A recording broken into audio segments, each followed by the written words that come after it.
নমস্কার, আমি ইন্দু। আবারও চলে এলাম নতুন একটা টিউটোরিয়াল ভিডিও নিয়ে। সবাইকে জানাই মেরি ক্রিসমাস। বড়দিনের শুভেচ্ছা জানিয়ে ভিডিওটি শুরু করছি। জানো তো, এই বড়দিন নিয়ে আমরা ছোট থেকে অনেক উৎসাহী থাকতাম। তখন তো এরকম ফোন ছিল না, তাই ওই মোজায় করে গিফট পাওয়ার যে ব্যাপারটা, ওটা কিন্তু আমরা সত্যি ভাবতাম সত্যিই বোধহয় মোজার মধ্যে চিঠি লিখে রেখে দিলে পরের দিন সকালে উঠে দেখতে পাবো সেই পছন্দের উপহারটি, যেটা নাকি সান্টা ক্লজ দিয়ে যাবে। কিন্তু আমাদের দুর্ভাগ্য, কোনো দিনই সেই ইচ্ছাটা আর পূরণ হয়। এখন দেখি ছোট ছোট বাচ্চারা এই জিনিসটা করে, কিন্তু তার মা বাবারা অবশ্যই সেটা পূরণ করার জন্য তারা নিজেরাই সান্টা ক্লজ সেজে তাদেরকে উপহারটা দেয়, মানে রেখে দেয় আর কি, যাতে পরের দিন উঠে সেই বাচ্চারা উপহারটা দেখে খুব খুশি হয়। কিন্তু আমাদের বেলায় সেরকম কিছুই হতো না। আমরা রেখে দিন উঠে আশাহত হয়ে ভাবতাম হয়তো সান্টা ক্লজ বলে কিছু নেই।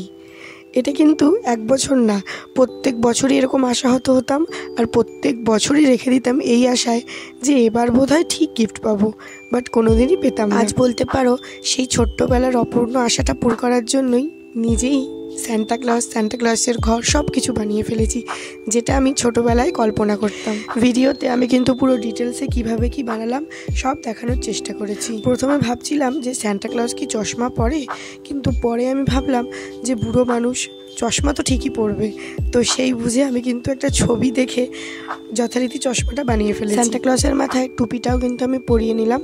আমি কিন্তু এটা হোমমেড ক্লে দিয়ে তৈরি করছি, তোমরা চাইলে মোল্ডেড ক্লে দিয়েও তৈরি করতে পারো, সেখানে রঙটা আলাদা করে করতে হবে। এখানে আমার সুবিধা হয় এটাই যে রঙটা করা থাকে আগে থেকেই, তাই আমাকে আর রঙ করতে হয় না। দেখো, ফার দেখানোর জন্য আর কি, টুপির যে নিচের সাদা অংশটা উলেন দেখানোর জন্য আমি কিন্তু ওটা শোন দিয়ে ওরকমভাবে এবড়ো খেবড়ো করে নিয়েছি, তাতে কিন্তু ওটা দেখতে উলেন লাগছে, মানে আর কি ফারের মতো লাগছে।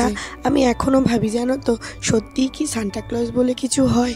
সত্যিই কি এমন কোনো মানুষ আছে যে নাকি বাচ্চাদেরকে গিফট দিয়ে যায়? যদি এমন কিছু নাও থাকে, তাহলে এরকম কল্পনার একটা ফিগার কারাই বা ইমাজিন করলো, কারাই বা তৈরি, আর যদি থেকেও থাকে তাহলে কি সত্যি কেউ না কেউ তাকে দেখেছিল? আমি এগুলো শুধু ভাবতে থাকি। এই ক্রিসমাস নিয়ে আমার মনের মধ্যে অনেক প্রশ্ন, যেগুলো কিন্তু এখনও আমি ভাবি, এখনও আমার ক্লিয়ার হয়নি, এখনও আমি বাচ্চাদের মতো এগুলো ইমাজিন। আমি যতদূর বই থেকে জেনেছি, আমরা বড়দিন মানেই বুঝি যীশু খ্রিস্টের জন্মদিন। তার ব্যাপারে কিন্তু সব কিছু বইতে লেখা ছিল, সে কিভাবে জন্মগ্রহণ করেছিল, তার মৃত্যু কিভাবে, এই নিয়ে কিন্তু আমরা বড়দিনটা পালন করি। এই সান্টা ক্লজের ব্যাপারটা কিন্তু আমাদের বাঙালির মধ্যে অতটা প্রচলিত, সুতরাং এই নিয়ে মনের মধ্যে প্রশ্ন থাকবে, এটাই স্বাভাবিক, তাই না? যাই হোক, দেখো, দেখতে দেখতে কিন্তু সান্টা ক্লজের পুরো বডিটা আমার বানানো হয়ে গেছে। এবার লোয়ার পার্টটা দেখো, পায়ে কিন্তু ছোট ছোট দুটো জুতোও পরানো হয়ে গেছে। এবার পাটা আমি অ্যাটাচ করে নেব। পা দুটো অ্যাটাচ করে নেওয়ার পর আমাদের সান্টা ক্লজ একেবারে তৈরি। বলো তো কেমন হয়েছে? সান্টা ক্লজের ঝোলাটা কিন্তু আমি অফ ক্যামেরায় তৈরি করি। সান্টা ক্লজটা কিন্তু পুরোটা শুকানোর পরই ভার্নিশটা করবে। আমি পুরো একদিন শুকানোর পরে কিন্তু ভার্নিশটা করেছি। এই তো ভার্নিশ করার পর আমার সান্টা ক্লজটা ঠিক এরকম লাগছিল। এবার বানিয়ে নেব একটা স্নোম্যান। সেই জন্য ক্লে দিয়ে এরকম একটা বড়, একটা মাঝারি এবং একটা ছোট বলের মতো করে নিতে হবে। তারপর সব থেকে বড়টা একদম নিচে, মাঝারিটা তার উপরে, এবং সব থেকে ছোট যেটা আর কি মুখ তৈরি হবে সেটা একদম উপরে, এভাবে আটকে নেব পিনের সাহায্যে। একই পদ্ধতিতে স্নোম্যানের একটা ছোট্ট টুপিও বানিয়ে নিয়েছি।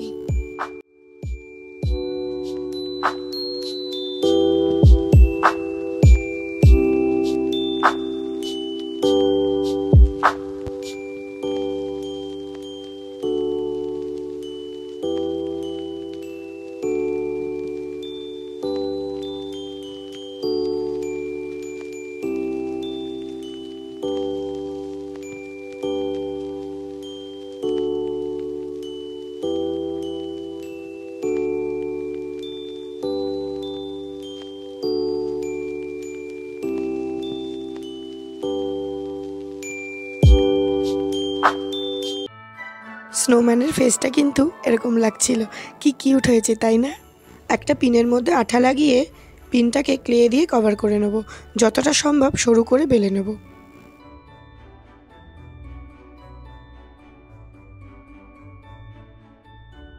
দেখো এভাবে কিন্তু সান্টা ক্লজের হাতটা আমি তৈরি করে নিয়েছি। হাত দুটোকে অ্যাটাচ করে নিলাম। হাত দুটো এভাবে তৈরি করার জন্য আমার কিন্তু হাত দুটো অ্যাটাচ করতে খুব একটা অসুবিধা হয়নি। ছোট্ট ছোট্ট দুটো গ্লাভসও পরিয়ে নিলাম।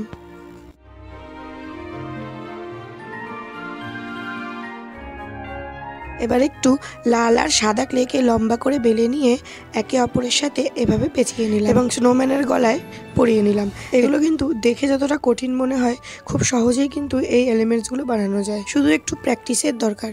তুমি যত বেশি প্র্যাকটিস করবে তত বেশি তোমার হাত সুন্দর করে খুলবে, তত বেশি কাজের পর তোমার ফিনিশিং আসবে, তত বেশি তুমি ফিনিশিং আনতে পারবে।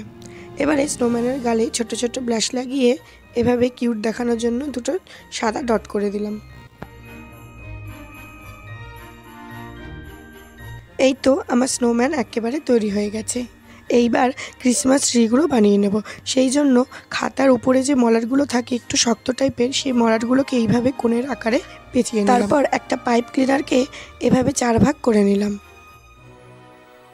এক একটা পার্টকে এভাবে মুড়িয়ে নিলাম। সবকটা পার্ট এভাবে মুড়িয়ে নিতে হবে। এভাবে অনেকগুলো কিন্তু আমি তৈরি করে নিয়েছি। এবারে গ্লু গানের সাহায্যে এভাবে কিন্তু ভালো করে পিসগুলোকে একের পর এক আটকে নিতে হবে। আমি যেভাবে আটকাচ্ছি দেখো, ঠিক সেভাবে আটকে নিতে হবে। প্রথমে 1 রাউন্ড একেবারে নিচে, তারপরে 1 রাউন্ড একটু ওপরে, তারপরে একদম উপরের 1 রাউন্ড। এভাবে কিন্তু রাউন্ড বাই রাউন্ড লাগানোর পর আস্তে আস্তে একটা গাছের আকৃতি নিয়ে নেবে। দেখো, সুন্দর একটা গাছের আকৃতি কিন্তু তৈরি হয়ে গেছে। এবার কোনাগুলোকে এইভাবে একটু উঁচু উঁচু করে নেব, তাহলে গাছটাকে একটু সুন্দর দেখতে লাগবে। আমি কিন্তু এই ছোট্ট ছোট্ট বল, স্টার এগুলো কিন্তু আগে থেকে বানিয়ে রেখেছিলাম, এগুলোও লাগিয়ে এভাবে আমি 2টো বড় গাছ বানিয়েছি। এবারে কিছু ছোট ছোট গাছ বানাবো। একটা স্কেচ পেনের উপরের অংশে পাইপ ক্লিনারগুলোকে এভাবে পেঁচিয়ে নিতে হবে। পেঁচিয়ে নেওয়ার পর যখন খুলবে তখন দেখবে সুন্দর কিন্তু একটা ক্রিসমাস ট্রির মতো আকার হয়ে গেছে। এই যে দেখো, দেখতেই পাচ্ছ। এবার একটা ইয়ারবাডের নিচের তুলোটাকে সরিয়ে গাছের সাথে ইয়ারবাডটাকে লাগিয়ে দিলাম। এই একটা ভিডিওতে কিন্তু পুরোটা দেখানো সম্ভব হয়ে ওঠেনি, খুব লং হয়ে যাচ্ছিল। সেই জন্য আমি এর পার্ট 2 একটা ভিডিও তৈরি করেছি, সেটা আমি কালকে আপলোড করব। ততক্ষণে তোমরা চ্যানেলটিকে সাবস্ক্রাইব করে দিও, আর ফেসবুক থেকে দেখলে ফলো করে দিও। পার্ট 2 এর ভিডিওটা কিন্তু আরও ইন্টারেস্টিং হতে চলেছে। তবে আসি, খুব তাড়াতাড়ি আসছি পার্ট 2 ভিডিও নিয়ে। সবাই খুব ভালো থেকো, ধন্যবাদ।